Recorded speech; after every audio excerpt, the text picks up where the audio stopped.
Good morning, everyone, and happy Friday. It is almost the weekend, and it is Julie here with your TipRanks pre-market morning update, where we're bringing you everything you need to know before the market opens. I, of course, am here Monday through Friday with videos out before the opening bell, so make sure that you're subscribed to the channel and turn those notifications on so you can stay up to date with all of our latest videos. Also, don't forget to check out our recent video for YouTube Q&As, where you can leave any of your investing or TipRanks questions down in the comments below. Next week, I will then be doing a video trying to answer as many of these questions as possible, so make sure to get your thoughts in there. Now today we'll be taking a look at exciting stock market news, this morning's biggest gainers and losers, as well as notable earnings reports. So let's get into it, starting off with stock market news.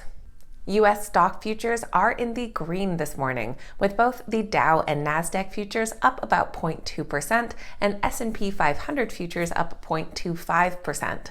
This comes after the market took a dip yesterday when it reacted to the news that President Biden plans to propose to increase the capital gains tax to 39.6%.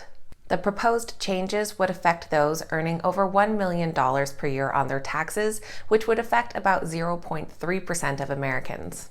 Tesla's CEO Elon Musk has confirmed the bundling of solar panels and solar roofs with the Powerwall home battery in a series of tweets.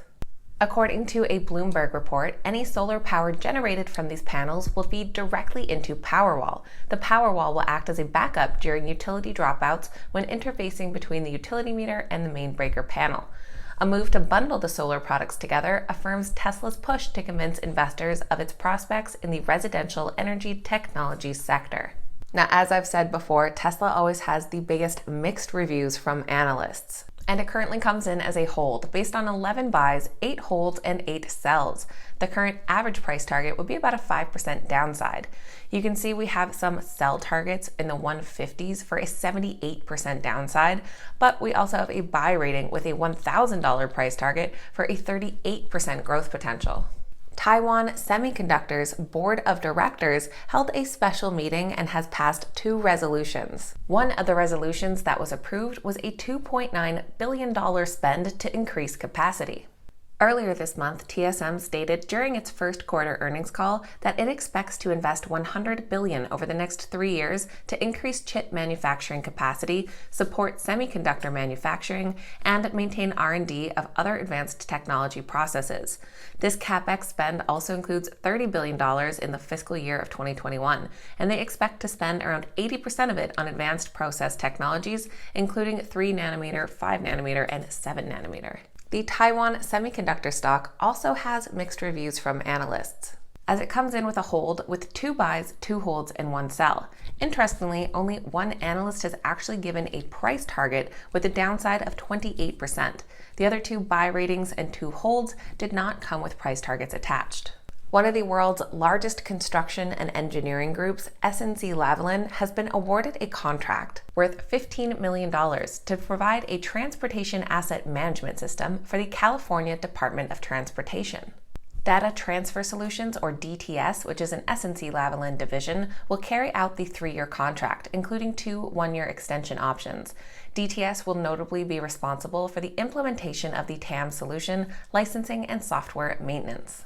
The SNC Lavalin Group stock does come in as a strong buy with 8 buy ratings and 2 holds and an average upside potential of nearly 22%.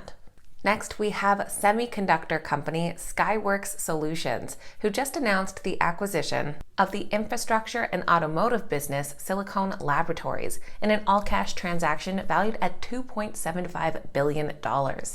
Shares of Silicon Laboratories shot up over 12% in the after hours when the news came out. With this acquisition, Skyworks Solutions also expects to expand rapidly into different business segments, including electric and hybrid vehicles, 5G wireless infrastructure, power supply, industrial and motor control, and optical data communication. This acquisition will enable Skyworks Solutions to provide products to a market worth $20 billion annually. They're expecting the acquisition to be immediately accretive, and it's anticipated to close in the 3rd quarter of this year. The Silicon Libraries stock currently comes in as a moderate buy with a 15% average upside potential.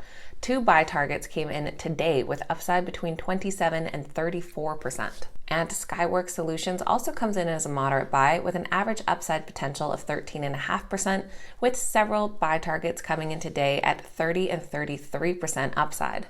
And in dividend news, we have agricultural machinery and technology provider AGCO, who is implementing a new capital return strategy that will help the company return cash to investors in different market conditions.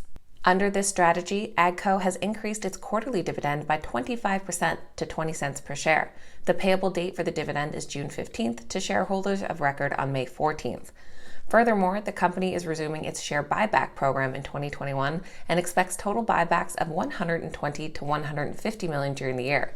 They've also declared a special dividend of $4 payable on June 1st to shareholders of record on May 10th.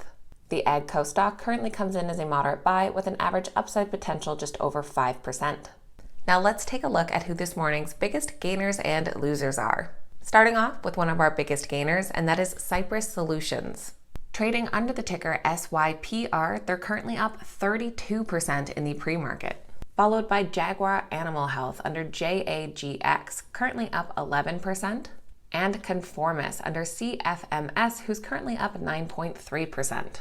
Some of our biggest losers this morning include Quidel Corporation. Under the ticker QDEL, they're currently down 14%, followed by EDAP TMS SA under EDAP, who's currently down 15%, and Shineco Incorporated, who's down 6.5%, following a gain of over 12% yesterday. Moving over to notable earnings reports.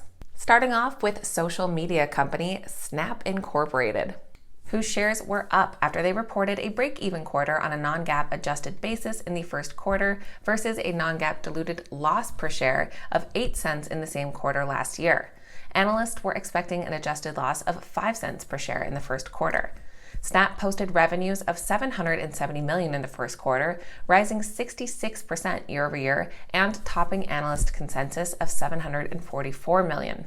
The Snap stock does currently come in as a strong buy based on 35 analyst ratings. The average price target of $78 would be an upside potential of 36%. Also reporting better than expected results was Seagate Technology. The data storage company posted revenues of $2.73 billion, up by around 0.5% year over year and ahead of analyst estimates of $2.68 billion. The company reported non-GAAP diluted earnings per share of $1.48, coming in ahead of consensus estimates of $1.32. They also declared a fiscal third quarter cash dividend of 67 cents per share, which will be payable on July 7th to shareholders of record as of May 12th. The Seagate Technology does come in as a moderate buy with an average upside potential of just 1.38%.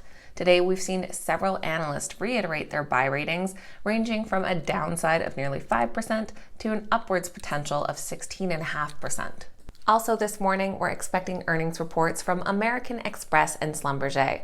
The after hours is pretty quiet. So that is Friday's pre-market morning update, getting you up to speed with everything you need to know before the opening bell. If you enjoyed today's video, please hit that thumbs up button and say good morning in the comments down below.